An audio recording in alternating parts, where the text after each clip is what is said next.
बिस्मिल्लाहिर्रहमानिर्रहीम। अभी हम पढ़ते हैं कि जब आप फॉर एग्ज़ाम्पल आप ड्यूटी पे हैं, डॉक्टर जो एज ए डॉक्टर आप ड्यूटी पे हैं ईआर में, ठीक है, और आपके पास हाई टेंशन इलेक्ट्रिसिटी करंट के साथ एक पेशेंट आता है, तो आप क्या जो है स्टेप्स उठाएंगे, ठीक है।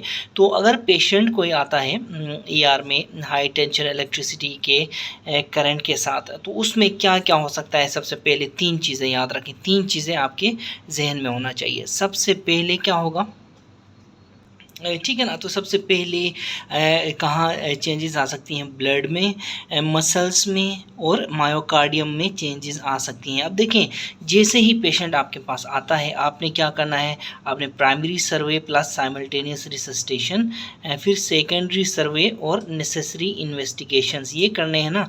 तो अब नेसेसरी इन्वेस्टिगेशंस जो है आप किसकी बेस पे करोगे, ब्लड चेंजेस, ठीक है। ब्लड चेंजेस में देखें, सबसे पहले पेशेंट को सीवियर एसिडोसिस हो सकता है। ऐसे पेशेंट्स को तो आप क्या ऑर्डर करेंगे, आप एबीजीज ऑर्डर कर सकते हैं। आप डेफिनेटली एसिडोसिस कैसे पता करेंगे, एबीजीज के ज़रिए ही ना, ठीक है।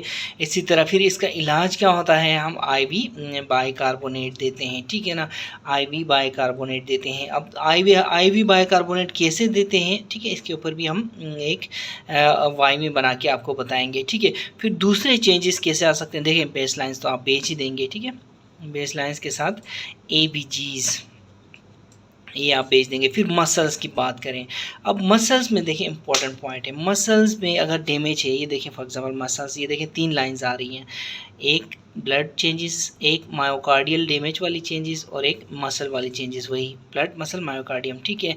अब मसल में अगर चेंजेस आ जाए ना, तो मसल में क्या हो सकता है, देखें सबसे पहले मसल अगर ये मसल सरकमफेरेंशियली इन्वॉल्व है, फॉर एग्जांपल हाथ का पूरा सरकमफेरेंशियल मसल इन्वॉल्व है, साथ में उसमें क्या कहते हैं ये जो चेस्ट का है, तो फिर कंपार्टमेंट सिंड्रोम बन सकता है, ठीक है। फिर आपको फेशियोटमी करनी पड़ सकती है, ठीक है। अगर मसल जो है डेफिनेटली मसल क्या करता है, फिर जब डैमेज होता है तो मायोग्लोबिन रिलीज़ करता है, ठीक है। मायोग्लोबिन रिलीज़ करने के बाद क्या होता है, मायोग्लोबिन यूरिया, ठीक है ना, और फिर रीनल डिसफंक्शन हो सकता है।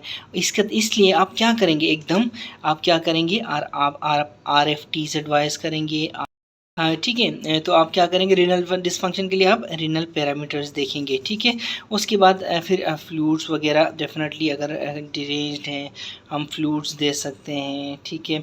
और जब फ्लूइड्स देंगे तो इसको किस लेवल पे मेंटेन करना है आपने, फ्लूइड पेशेंट के जो यूरिन आउटपुट 2 ml पर kg/h के हिसाब से यूरिन आउटपुट आना चाहिए उस पेशेंट का, ठीक है, 2 ml पर kg/h, और ये हाई यूरिन आउटपुट आपने मेंटेन रखना है इस पेशेंट का, ठीक है। तो इसलिए यहाँ पे देखो एक टेस्ट और ऐड हुआ कि रीनल पैरामीटर्स, मैंने कहा था ना कि प्राइमरी सर्वे फिर सेकेंडरी प्राइमरी सर्वे साइमल्टेनियसली, इधर मैंने कहा था आपको, ये देखें primary survey and simultaneous resuscitation, secondary survey and जो है जो इन्वेस्टिगेशंस, ठीक है, नेसेसरी जो इन्वेस्टिगेशन NI लिखा हुआ है वहाँ पे, ठीक है। तो नेसेसरी इन्वेस्टिगेशन अभी तक क्या क्या बन रही हैं हमारी, ABGs बन रही है, यहाँ पे रीनल पैरामीटर्स बन रही है, और ब्लड के केस में फिर बेस लाइन्स बन रही है, ठीक है।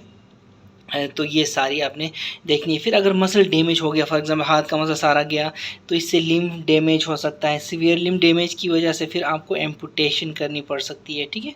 तो ये चार्ट आपने इस तरह याद रखना है, बिल्कुल इसी तरह जैसे मैंने लिखा हुआ है यहाँ पे, ठीक है। सीवियर लिम्ब डैमेज की वजह से फिर एम्पुटेशन करनी पड़ सकती है। फिर नेक्स्ट हमारे पास क्या है, मायोकार्डियल डैमेज। हमने क्या क्या पढ़ा, सीवियर एसिडोसिस पढ़ा हमने, उसके लिए क्या करना चाहिए ये पढ़ा, बाइकार्बोनेट देना चाहिए। फिर मसल डैमेज की वजह से कंपार्टमेंट सिंड्रोम, फेशियोटमी करनी पड़ सकती है।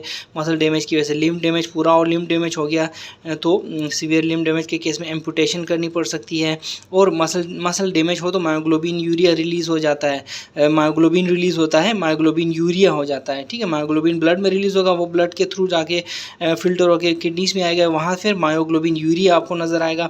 तो ऐसे केस में किडनी डैमेज है कि नहीं, आपने क्या करना है, फिर RFTs एडवाइस करने हैं, RFTs, ठीक है। और उस हिसाब से फ्लूइड्स इस तरह देने हैं कि जो यूरिन आउटपुट है, हाई यूरिन आउटपुट मेंटेन रहे 2 ml पर kg/h के हिसाब से, ठीक है। इसी तरह फिर नेक्स्ट हम देखेंगे कि मायोकार्डियल डैमेज भी हो सकता है, मैंने कहा था ना myocardium damage, blood muscles myocardium damage, ठीक है। मायोकार्डियल डैमेज की वजह से क्या हो सकता है, तो हम क्या करेंगे, तो हम डेफिनेटली ईसीजी, एक और इन्वेस्टिगेशन हमारे पास आ गई, ईसीजी एडवाइस करेंगे, ठीक है।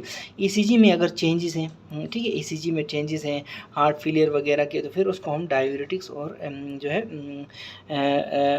किससे, पॉजिटिव आयनोट्रोपिक, ये पोस्ट नहीं है, पॉजिटिव आयनोट्रोपिक एजेंट्स हैं, इनके ज़रिए हम ट्रीट करेंगे। तो ये चार्ट आपने याद रखना है, इसमें 3 पॉइंट्स याद रखने हैं, ब्लड चेंजेस, मसल चेंजेस और मायोकार्डियम। फिर मसल के अंदर फिर 3 तरह के, एक में fasciotomy, compartment syndrome, amputation, limb severe damage और मायोग्लोबिन यूरिया हो सकता है, रीनल फेलियर हो सकता है, ठीक है। तो ये चार्ट आपने याद रखना है।